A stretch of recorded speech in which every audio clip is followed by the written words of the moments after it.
The Greeks rightly achieved renown for perfecting many arts, but it's almost as if part of their mystique is spiked by some element that's missing. As well as perfect, their creations are all a bit strange and unsatisfying. We have enormous temples of beautiful proportions, yet no one but a priest was meant to go inside them, and in fact the enclosed space represents a tiny plot ratio.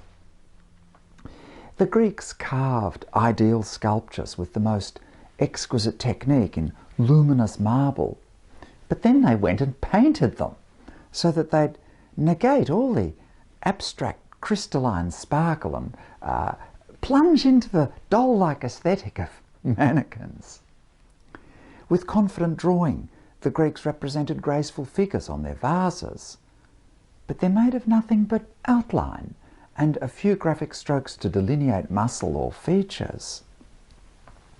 The vase painters showed figures performing dramatic actions from the myths, but they couldn't situate these figures within the space that they share. And so it's kind of consistent that these same ingenious people would invent a way of telling stories with poetry that no one can recite in the Greek language that was spoken at home. The same illustrious shell that betrays an uncanny vacuum in architecture and the visual arts also bedevils the metrical arts, and while it might be consistent, it isn't fulfilling. The gap in accessibility has sometimes prompted some very few scholars to ponder the question of whether the unwieldy quantitative metre is all there is. It seems improbable that the whole of Greek poetry would have been marred by this artificial regime that gives you no intuitive entry and essentially asks you to corrupt the natural flow of the language. Or perhaps to grey out the pronunciation in a strange, toneless drone. We'll try to fathom that idea of grey in the following video. I didn't really practice it with the recital of the American Constitution or Joanna Murray Smith, so I'm looking forward to seeing how I go. In ancient Greece, the whole metrical edifice is such a grand perversity.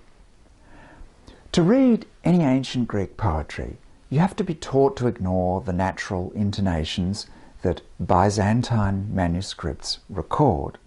Instead, you read the lines with a template that puts the ictus on almost arbitrary syllables on the justification that they're long rather than short, though many are long that don't attract the ictus, which are then relegated as impacted spondies to take up the time. So it's a bit like reading an English poem like this, and I'll try to engage as much grey as I can. Ere my departure to her care I gave, for her sons used some tokens of regard, which with a look of welcome she received, and I exhorted her to have her trust in God's good love, and seek his help by prayer. I took my staff, and when I kissed her babe, the tears stood in her eyes. I left her then with the best hope and comfort I could give. She thanked me for my wish, but for my hope methought she did not thank me. That's from Wordsworth's long poem, The Excursion, pretty unrecognisably. It should be iambic pentameter, that's how it's written, but I've turned it into dactylic tetrameter, somewhat capriciously, to make every line masculine, every masculine line ending a but with the accented first syllable of the next line, so it behaves like a caesura. Can you imagine a sophisticated nation so poetically crippled by this monstrosity of a convention where you force the beat on words that can't accept it? And then, in a performance, you have to grey out the incompatible stresses so that the garbled language is somewhat reconciled with real language.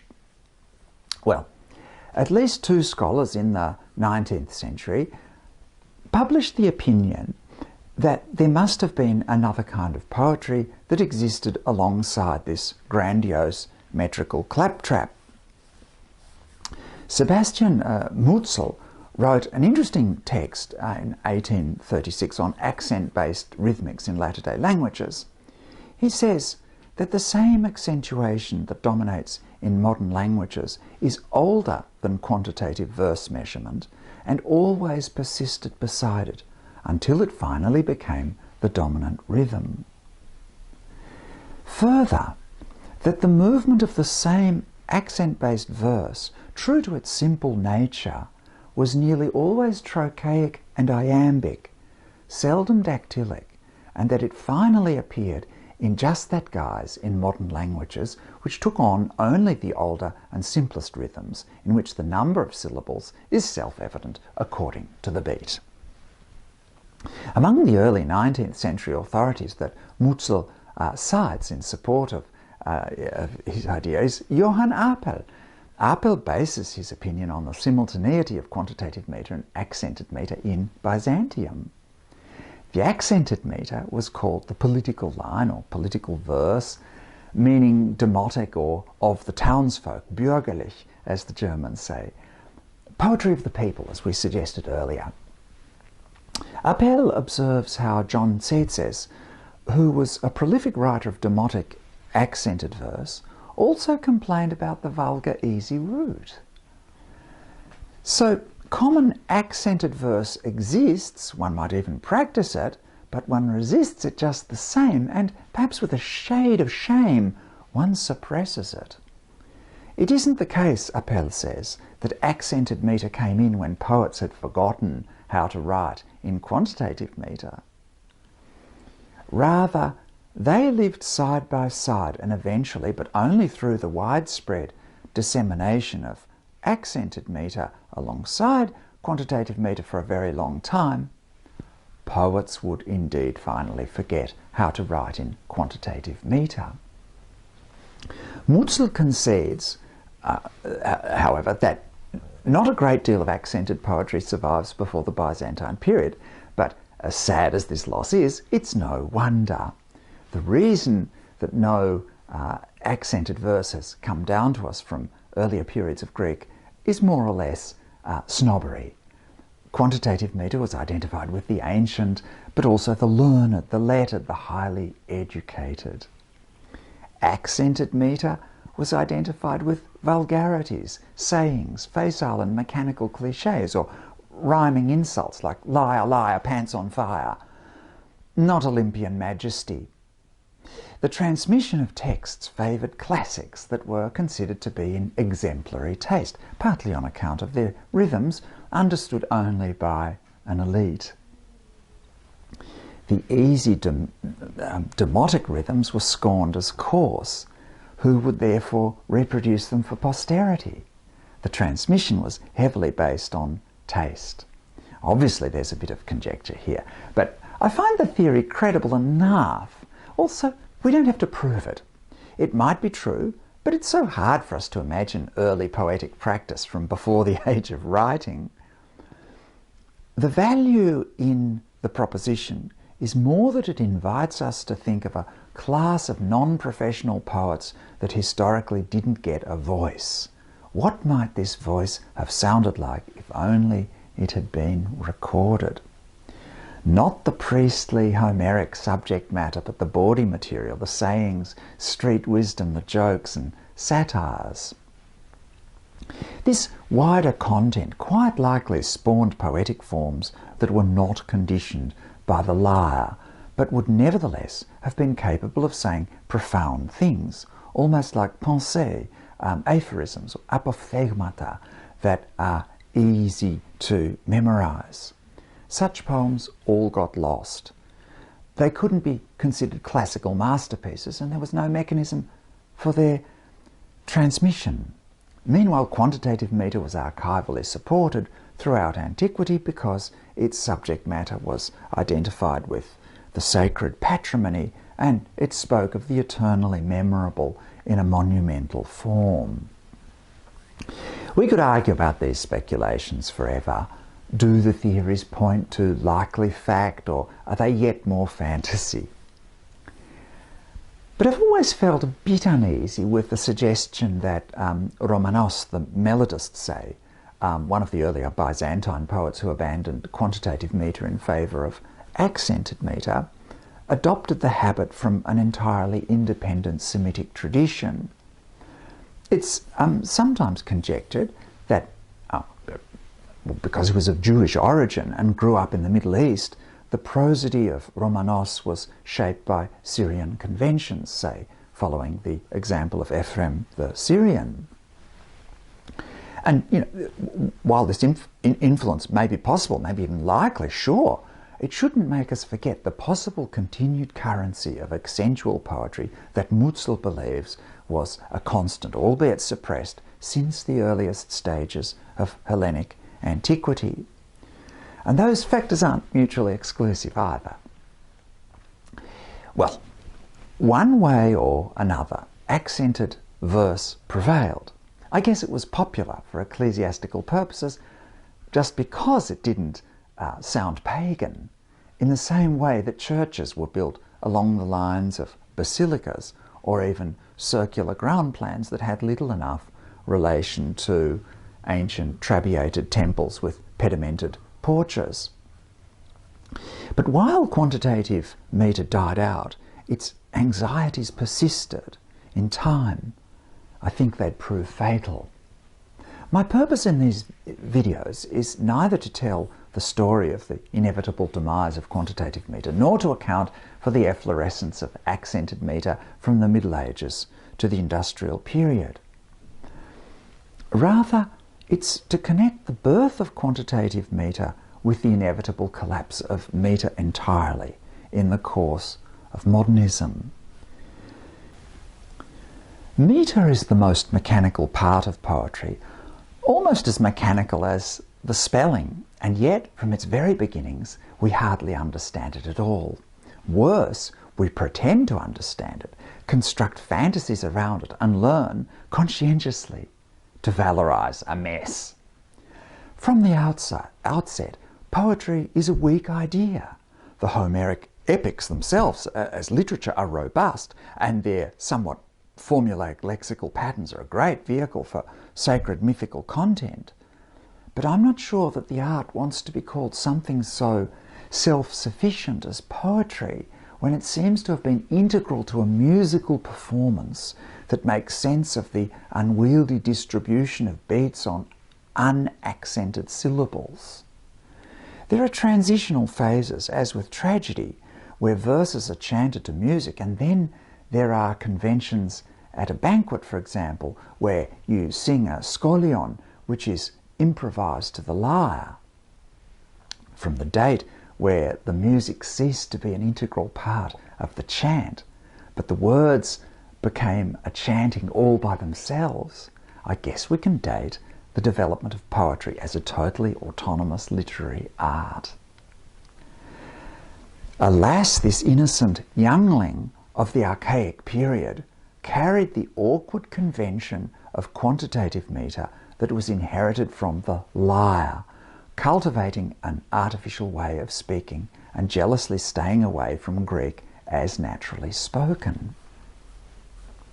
So the birth of verse as a freestanding literary form determines the destiny of poetry as a neurotic game, distant from the way that we speak, and for obscure artistic reasons that make a mystifying claim to aesthetic merit. It's the genius of the elusive. Actually, the very word poetry signals this weakness. It isn't a strong word with a specific basis in action or material like music or dance or sculpture or pottery or the stewardship of horses or shipbuilding. It derives from the word for making, which is as vague and unspecific as it's possible to get. I'm writing a making. I guess it's a bit like the way we can say bread making instead of baking. So composing an epic is epic making. But perhaps also the idea of this making was just that speech that conforms to a metre has to be wrought, to be made in the sense of forged or fabricated or rendered, knocked into shape so that it bears the beat. even so it's abstract. I mean, there's a word for poetry as a making, but not to make poetry or versify, because that would just be to make. Poetry doesn't have the directness of the verb to sing, which it appeals to in the tradition from which it sprang as a chanted art, and singing or making melody through poetry, which is recognised as singing by metaphor in succeeding epochs. Despite what every bard will boast by the Greek convention, when we say we sing by writing a poem, we do not sing. Unless you do rap, it's a metaphor, pure and simple, but with tantalising origins, in a phase where the bard did actually sing. Even the technical motif of verse is hard to locate as a strong thing or action. Our image from Latin, versus, is a turning, which maybe also gestures to the labour of twisting the scraggly words into a metrical shape, turned as if turned out or wrought. Or maybe it indicates the return to the beat in each successive line, or one could conceptualise it visually as the return on the page where the next line begins. Unless, of course, it's a twisting akin to the Greek rhapsody, which is drawn from a stitching metaphor, perhaps in the sense that a thread is passed from one side of the textile to the other, or a rope is twisted together from several strands. But the single line in Greek, stichos, is not a turn. More the contrary, it's a file, as with a rank of soldiers in a row. There's a Greek word for turning in poetry, strophe, but it's also metaphorical and refers to the structural change of argument that occurs in the development of a poetic idea. That turn in Greek is not really technical. It's a twist in the concept, a change or a development, a bit like the volta of a sonnet, where the first 8 lines describe some phenomenon and then the 9th announces a jump or contrast or change of perspective. They're all metaphors, really. And so too, when we speak of rhythm, it's quite a strong word in Greek, but when the Greeks themselves try to define it, they reach for terms like rising and placing, perhaps an upbeat and a downbeat, or a lifting and falling, which the Germans nicely describe as Hebung und Senkung. But what actually goes up or down when we've agreed that it's all about long and short? The metaphors clash and probably indicate that no one was ever sure just how quantitative syllabic measurement intersected with rhythm. The ancients used the words ambiguously, and as Appel already said, there was no theory of rhythm, but more a learned convenience than an effort of systematic inquiry. And later in his wonderful text, he further probes the weakness of our aesthetic language. He says that one can use metaphor to describe rhythm as a flowing harmony, and harmony as a static rhythm, but only if one doesn't forget that nothing is explained through these analogies, but just that the close relation of two things is expressed in pictorial form. And similar things can be said of architecture and music, where words like symmetry and proportion are used. So if architecture is called the music of space, in fact, nothing more remarkable is being said than if someone calls youth the springtime of life. How is it that after 2 millennia we still know so little about the simplest virtues of the Greek poetic system? Ulrich Wilamowitz Moellendorff thought that everything that had been written on metrics was not worth much. For understanding Greek verse, he says, we have hardly any other material than the verses themselves. And that's despite the fact that the ancients said some clever things and telling things about poetry, all of which Wilamowitz Moellendorff knew, such as Aristotle's observation that prose has rhythm, just not metre. And as Liana Lomiento has said, citing Eleanor Dickey, The ancient and Byzantine grammarians had the enormous advantage of speaking Greek fluently as their mother tongue, as well as access to volumes of literature lost to us and a living oral exegetical tradition. But for all that, their wisdom evidently doesn't amount to much. Well, when all is said and done, we know that we're dealing with poetry, even if its technical structure remains perplexing. And it's almost as if poetry is happily identified with a grand enigma where you remain largely ignorant that enhances its mystique. The simplest definition that Wilamowitz-Moellendorff gives to poetry is bound speech, in the sense that speech is bound to something, presumably something in itself, bound up or bundled up or tied to patterns, as opposed to prose, which in German can be called ungebundene Rede, let's say unbundled speech. To us, this motif of binding to a verse has unflattering connotations of the fettered, the constrained or limited. We could extend the motif through the binding word in Latin. The verse is obligated, with many legal resonances. Modernism would untie the obligations as quickly as it could, wriggle out of the bonds of obligation and swing around 180 degrees away from its burdensome responsibilities. Not only would poetry abandon metre in the wonderful form of free verse, but the new freedom would exceed that of prose. As well as being unbonded from metre, poetry would also be unbonded by punctuation and the rules of grammar. No need for a finite verb to make a sentence, for example, so that line breaks could function suggestively to insinuate beautiful and subtle ambiguities. And the reader actively constructs the meanings that might otherwise be presented as a coherent but fixed argument. We love contemporary poetry. Well, I do. And there's no downside to the development of such prolific and evocative writings as we've had in free verse for a century. And if no good poet wants to or is able to write in regular metre, so be it. The only disorienting question is what happened to metre, especially the natural accented metre, that should be very simple for us to scan from the Middle Ages to the dawn of modernism. In English and Italian, it's mostly iambic. In French, it's anapestic, and in German, as well as predominantly iambic, there's a lot of powerful dactylic verse.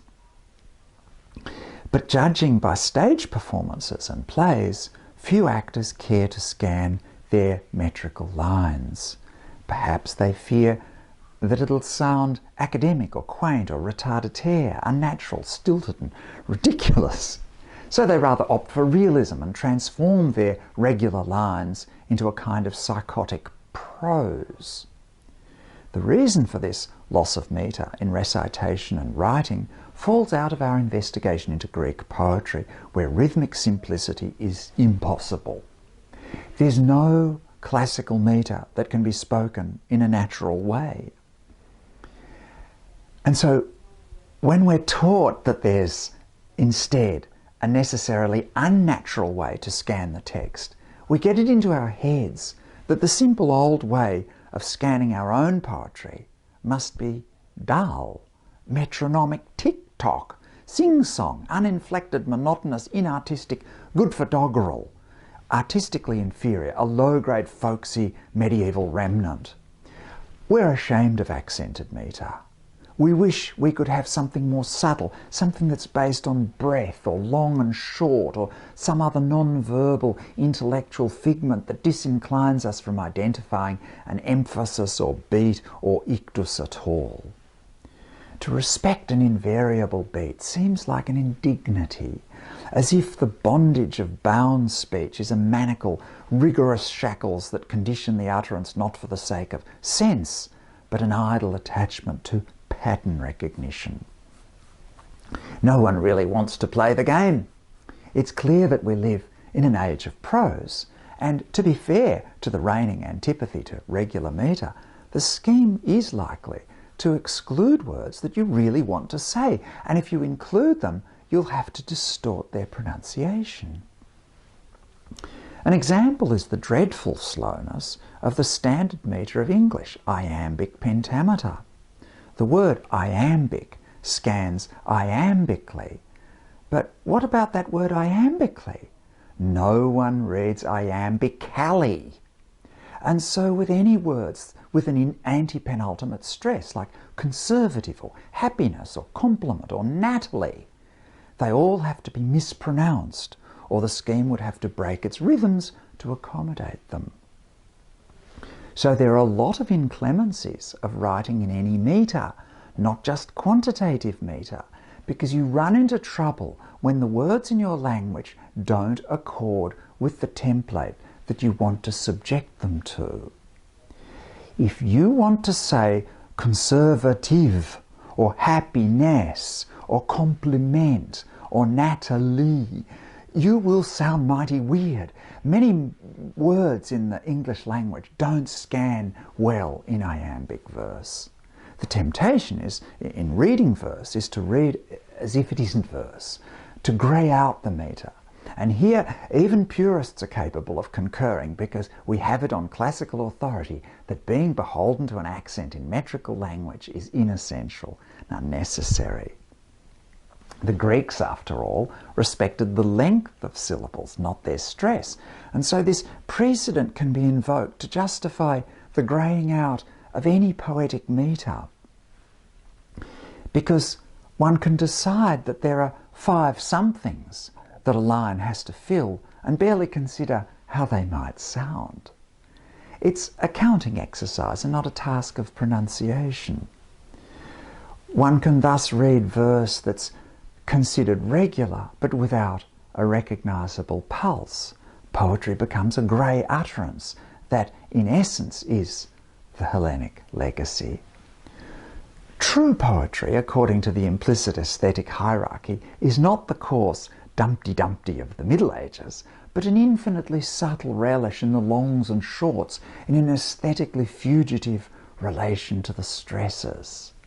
I say that you have a perfect formula here for obscurity. It's the death of metre. Rhythm is where you're quite sure where to put the stress, and metre is nothing if not the description of rhythm when regular. Once rhythm depends on the greying out of its operative ictus, it's unfeasible, with nothing but pretension, to prop up its high artistic claims.